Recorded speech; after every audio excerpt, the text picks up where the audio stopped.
Senior सहाफ़ी और तज्ज़ियाकार जावेद चौधरी के मुताबिक इमरान खान पर 3 नवंबर 2022 को वजीराबाद में कातलाना हमला हुआ था और ये इसमें जख्मी हो गए थे। वो इमरान खान की जिंदगी का मुश्किल तरीन दिन था, लेकिन इस दिन कारकुनों की तरफ से कोई रिएक्शन सामने नहीं आया। मुल्क के चंद शहरों के चंद मकामात पर थोड़े बहुत एहतजाज हुए और बस। जबकि 6 माह बाद 9 मई 2023 को कारकुनों ने 200 फौजी तंसीबात और मकामात पर हमले कर दिए। इन मकामात की बेहुरमती भी की गई और इन्हें आग भी लगाई गई। क्या ये बात हैरान कुन नहीं? लीडर पर कातलाना हमला हुआ और लीडर ने इस हमले की जिम्मेदारी आर्मी चीफ, डीजीसी और डीजीआईएसआई पर डाल दी हो।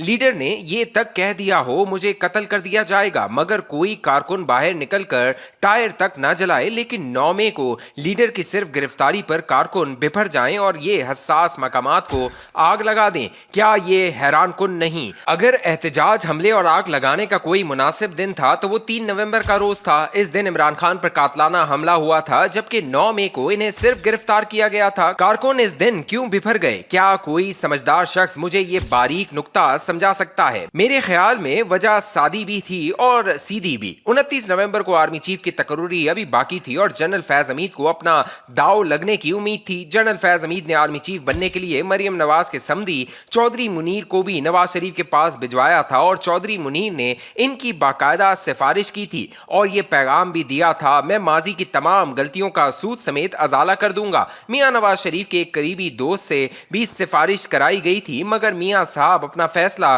कर चुके थे। मैं यहाँ ये भी बताता चलूं, मियां शहबाज शरीफ और शाहिद खाकान अब्बासी जनरल बाजवा को एक्सटेंशन देना चाहते थे, लेकिन नवाज शरीफ राजी नहीं हुए और ये हर सूरत जनरल आसिम मुनीर को चीफ बनाना चाहते थे। जनरल फैज को ख्वाजा आसिफ से भी बहुत उम्मीद थी। इसकी वजह दो एहसान थे। जनरल फैज ने ख्वाजा आसिफ को 2018 के इलेक्शन में जितवाया था। NA 73 की सीट उस्मान डार जीत चुके थे, लेकिन ख्वाजा आसिफ ने रिजल्ट से कबल जनरल बाजवा से राब्ता किया और बाजवा साहब ने हंस कर जवाब दिया, ख्वाजा साहब आप फिक्र न करें, आप जीते हुए हैं। इस मुबारकबाद का बरहम जनरल फैज ने रखा था। दूसरा, जनरल फैज ने ख्वाजा आसिफ को डिस्क्वालिफिकेशन से बचाया था। कैसे बचाया था यह भी एक दिलचस्प दास्तान है और मैं आइंदा किसी कॉलम में ये पूरी तफसील से बयान करूंगा। जनरल फैज का ख्याल था ख्वाजा आसिफ अब इनके एहसानात का बदला देंगे, लेकिन शायद ये ख्वाजा आसिफ को जानते नहीं थे। ये अगर इन्हें आज भी जानना चाहते हैं तो ये जनरल बाजवा के ससुर जनरल एजाज अमजद से पूछ लें। इनके पास ऐसी ऐसी दास्तान है जिसे सुनकर कान सुर्ख हो जाते हैं। बहरहाल किस्सा मुख्तसर, इमरान खान पर कातलाना हमले तक जनरल फैज हमीद को चीफ बनने की तवक्को थी, लिहाजा उन्होंने किसी किस्म की गलती नहीं की। मगर जब जनरल आसिम मुनीर की तकर्री फाइनल हो गई तो ये खुलकर सामने आ गए और इसके बाद इमरान खान ने 26 नवंबर 2022 को टांग पर प्लस्तर के साथ लॉन्ग मार्च भी किया, लेकिन इसका कोई नतीजा नहीं निकला। जनरल आसिम मुनीर की तकर्री के बाद जनरल फैज ने 10 दिसंबर 2022 को रिटायरमेंट ले ली। ये रिटायर्ड हो गए, मगर इनकी ख्वाहिशों और जज्बा इंतकाम ने रिटायर होने से इनकार कर दिया और ये इमरान खान के खुफिया मुशीर बन गए। फौज की रिवायत है आर्मी चीफ बनने से कबल फहरिस्त में शामिल तमाम उम्मीदवार पूरा जोर लगाते हैं, लेकिन जब कोई एक कामयाब हो जाता है तो फिर दूसरे इस फैसले को कबूल कर लेते हैं, इसे मुबारकबाद देते हैं और रिटायरमेंट लेकर चुपचाप घर चले जाते हैं। नया चीफ भी पुरानी कदूतें बुलाकर आगे बढ़ जाता है। इस बार भी यही हुआ। जनरल आसिम मुनीर ने जनरल फैज हमीद के माजी को खुले दिल के साथ बुला दिया, लेकिन जनरल फैज नहीं भूले। ये जज्बे इंतकाम में अंधे हो गए और उन्होंने वो कर दिया जिसका नतीजा 9 मई की शक्ल में निकला। 9 मई को PTI के आम से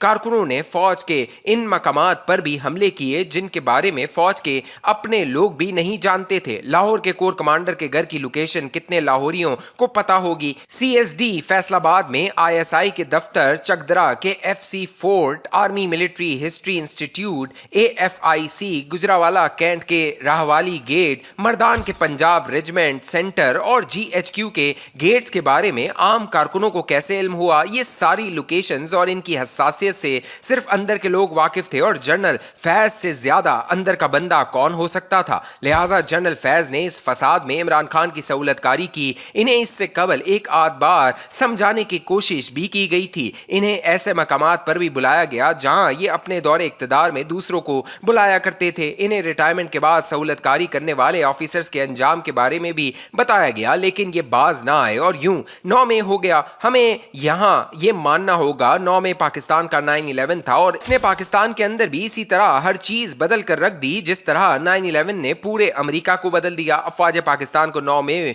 अपने लोगों की इन्वॉल्वमेंट का अंदाजा था, चुनाचा इंतहाई सीनियर लेवल के ऑफिसर्स तक को फारिग कर दिया गया। इन ऑफिसर्स में कोर कमांडर लाहौर भी शामिल थे, जबकि दर्जनों ब्रिगेडियर्स, कर्नल और मेजर्स भी इस फहरिस्त में मौजूद हैं। बहरहाल किस्सा मजीद मुख्तसर, 9 मई को साल गुजर गया। इस दौरान अदालतों ने भी इंतशार फैलाने वालों का केस किसी सिमत नहीं निकलने दिया और फौज भी पीछे नहीं हटी। इमरान खान को अदालतों ने बार बार जमानतें दी, इनकी सजाएं भी माफ हुई और ये साइफर, तोशाखाना और इद्दत में निकाह जैसे संगीन मुकदमात से भी रिहा हो गए, लेकिन इसके बावजूद ये जेल से बाहर ना आ सके। ऐसा महसूस होता था अदलिया और एस्टेब्लिशमेंट के दरमियान इमरान खान पर बाकायदा जंग चल रही है। अदालतें इन्हें शाम से पहले घर देखना चाहती हैं, जबकि रियासत आखिरी गोली और आखिरी जवान तक इन्हें जेल में रखना चाहती है। ये सिलसिला चलता रहा, लेकिन फिर 22 जुलाई 2024 को पीटीआई के मरकजी सेक्रेटेरिएट पर छापा पड़ा। रऊफ हसन गिरफ्तार हो गए। ये 75 साल के अलील बुजुर्ग हैं, मगर इसके बावजूद ये माइक और कैमरे के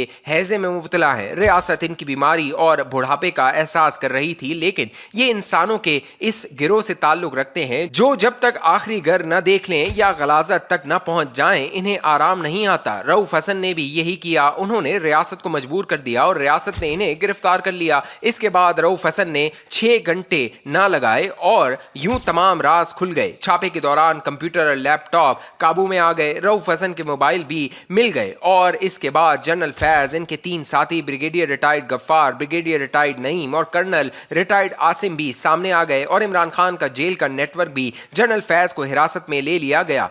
इनसे मिलने वाली मालूमात की रोशनी में मजीद लोग सामने आए, ये भी गिरफ्तार हुए और मामलात खुलते चले गए। आखिरी इतलात के मुताबिक जनरल फैज के कोर्ट मार्शल की तैयारी हो रही है, जिसके बाद ये पाकिस्तानी तारीख के पहले साबिक डीजीआई होंगे जिनका कोर्ट मार्शल होगा। मुझे महसूस होता है इन्हें फौज में बगावत फैलाने, इख्तियारात के नाजायज इस्तेमाल और रिटायरमेंट के बाद आर्मी एक्ट के खिलाफ वर्जी के जराइम में सजा हो जाएगी। अब यहाँ पर चंद सवालात पैदा होते हैं। एक, अगर फौज ने 9 मई के जुर्म में अपने साबिक डीजीआईएसआई को सजा दे दी, इसने इसे नहीं छोड़ा, तो क्या ये इमरान खान और इनकी पार्टी के बाकी जिम्मेदारों को माफ कर देगी? दूसरा, अगर फौज को अपनी सियासी गलतियों का एहसास हो गया है और ये इन्हें ठीक करना चाहती है, तो क्या सियासतदानों और अवाम को भी अपनी गलतियों को नहीं सुधार लेना चाहिए? तीसरा, क्या रियासत को इमरान खान के दबाव में आकर इन्हें पूरा मुल्क बर्बाद करने का मौका दे देना चाहिए? ये लोग इस कदर खतरनाक हैं कि इनके हाथ से किसी आम शहरी की इज्जत महफूज है और ना शौदा की यादगारें। क्या ऐसे लोगों को एक और 9 मई का चांस दे देना चाहिए? मेरा ख्याल है ये नहीं हो सकेगा। अगर जनरल फैज हमीद को अपनी गलतियों का